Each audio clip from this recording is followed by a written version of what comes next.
Hello friends, ಇವತ್ತೊಂದು ಸಂಬಾರದ ಬೆಳೆ ಮತ್ತು ಔಷಧಿ ಬೆಳೆ ಕೂಡ ಅದ್ರ ಬಗ್ಗೆ ಪರಿಚಯ ಕೊಡಬೇಕು ಅಂತ ಒಂದು ವಿಡಿಯೋ ಮಾಡ್ತಾ ಇದ್ದೀನಿ.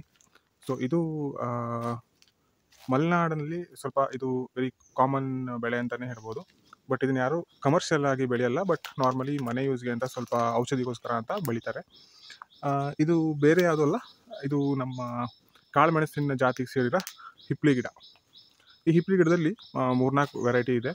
ಒಂದು ಬಳ್ಳಿ ಹಿಪ್ಪಲಿ, ಮತ್ತೊಂದು ಮೆಣಸಿನ ಗಿಡಕ್ಕೆಲ್ಲ ಕಸಿ ಕಟ್ಟಕ್ಕೆ ಅಂತ ಯೂಸ್ ಮಾಡ್ತಾರಲ್ಲ ಆ ಹಿಪ್ಪಲಿ, ಇದು ಮತ್ತೊಂದು ನೆಲ ಹಿಪ್ಪಲಿ. ಸೊ ಇವತ್ತು ನಾನು ತೋರಿಸ್ತಿರೋ ವೆರೈಟಿ ನೆಲ ಹಿಪ್ಪಲಿ. ಇವಾಗ ನಾನು ತೋರಿಸ್ತಾ ಇರೋದು ನೆಲ ಹಿಪ್ಪಲಿ. ಸೊ ಇದು ಇದೇ ಥರ ನೆಲದ ಮೇಲೆ ಬಳ್ಳಿ ಥರ ಹಬ್ಕೊಂತ ಹೋಗುತ್ತೆ. ಸೊ ಯಾವುದೇ ಮರ ಗಿರ ಕೊಟ್ಟರು ಅದು ಮೇಲ್ಗಡೆ ಹಬ್ಬಲ್ಲ, ನೆಲಕ್ಕೆ ಹಬ್ತಾ ಹೋಗ್ತಾ ಇರುತ್ತೆ.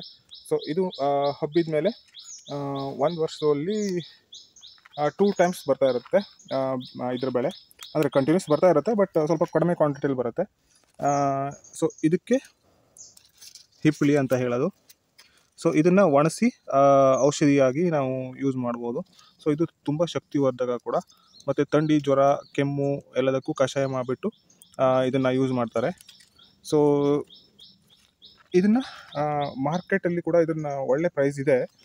ಬಟ್ ನಾನು ನೋಡಿರೋ ಹಾಗೆ ಮಲೆನಾಡಲ್ಲಿ ಜಾಸ್ತಿ ಸೇಲ್ ಮಾಡೋಕ್ಕೆ ಅಂತ ಇದನ್ನು ಯಾರು ಬೆಳೆದ ಥರ ನಾನು ನೋಡಿಲ್ಲ. ಬಟ್ ಇದನ್ನು ಮಾಡ್ಬೋದು, ಒಳ್ಳೆ ಪ್ರೈಸ್ ಇದೆ. ಸೊ ಇದು ಆಯುರ್ವೇದಿಕ್ ಗಿಡಮೂಲಿಕೆ ಔಷಧಿಗೋಸ್ಕರ ಇದು ತುಂಬಾ ಯೂಸ್ ಆಗುತ್ತೆ. ಸೊ ಇದು ಹಿಪ್ಪಲಿ ಕಾಯಿಗಳು. ಸೊ ಇದನ್ನು ಕೊಯ್ದುಬಿಟ್ಟು ಒಣಸಿ ನಾವು ಡಬ್ಬಿ ತೊಗೊಂಡ್ಬಿಟ್ಕೊಂಡ್ರೆ ಥಂಡಿ ಅಥವಾ ಜ್ವರ, ಕೆಮ್ಮು ಆ ಥರ ಬಂದಾಗ ನಾವು ಇದನ್ನು ಔಷಧಿಯಾಗಿ ಯೂಸ್ ಮಾಡ್ಬೋದು. ಸೊ ಇದನ್ನು ನೀರಲ್ಲಿ ಕುದಿಸಿ ಕಷಾಯ ಆಗಿ ಯೂಸ್ ಮಾಡ್ತಾರೆ. ಅಥವಾ ಇದು ಕಾಳುಮೆಣಸಿನ ಥರನೇ ಸ್ವಲ್ಪ ಖಾರ ಥರ ಇರುತ್ತೆ.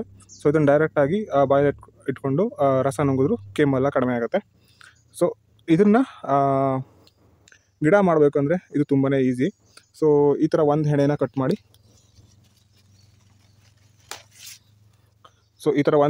ಮಾಡಿ, ಇದನ್ನು ನೆಲದಲ್ಲಿ ಹಾಕಿದರೆ ಇದು ಒಂದು 2 ಇಯರಲ್ಲಿ ಹಬ್ಬಕ್ಕೆ ಸ್ಟಾರ್ಟ್ ಆಗುತ್ತೆ.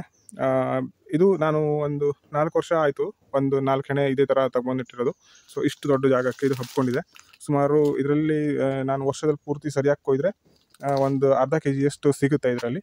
ಬಟ್ ನಾನು ಅದನ್ನು ಔಷಧಿಗೋಸ್ಕರ ಮಾತ್ರ ಯೂಸ್ ಮಾಡೋದ್ರಿಂದ ನಾನು ಎಷ್ಟು ಬೇಕೋ ಅಷ್ಟೇ ಮಾತ್ರ ಕೊಯ್ಕೊಡ್ತಾ ಇರೋದು. ಇದರಲ್ಲಿ ಬಳ್ಳಿ ಹಪ್ಪಲಿ ಅಂತ ಹೇಳಿದೆ. ಸೊ ಈ ಬಳ್ಳಿ ಹಪ್ಪಲಿ ಕೂಡ ತುಂಬ ಯೂಸ್ಫುಲ್ ಆಗುತ್ತೆ. ಅದು ಆ್ಯಕ್ಚುಲಿ ಜಾಸ್ತಿ ಕಾಯಿ ಕೂಡ ಬರುತ್ತೆ, ಮತ್ತು ಇದರದ್ದು ಲೆಂತ್ ಕೂಡ ಜಾಸ್ತಿ ಇದೆ ಅದರಲ್ಲಿ. ಸೊ ನಾರ್ಮಲಿ ನಾನು ಕೆಳಗಡೆ ನೋಡಿದ್ದೀನಿ ಅದನ್ನು. ಸೊ ಅದು ಚೆನ್ನಾಗಿರುತ್ತೆ. ನಿಮಗೆ ಅಕಸ್ಮಾತ್ ಈ ನೆಲ ಹಿಪ್ಪಲಿ ಬಳ್ಳಿ ಏನಾದರೂ ಬೇಕಾದರೆ ಕಮೆಂಟಲ್ಲಿ ತಿಳಿಸಿ, ನಾನು ಟ್ರೈ ಮಾಡ್ತೀನಿ ಅರೇಂಜ್ ಮಾಡೋಕ್ಕೆ. ಇಂಟ್ರೆಸ್ಟ್ ಇದ್ದರೆ ಯಾರಾದರೂ ಹೇಳಿ. Thank you for watching.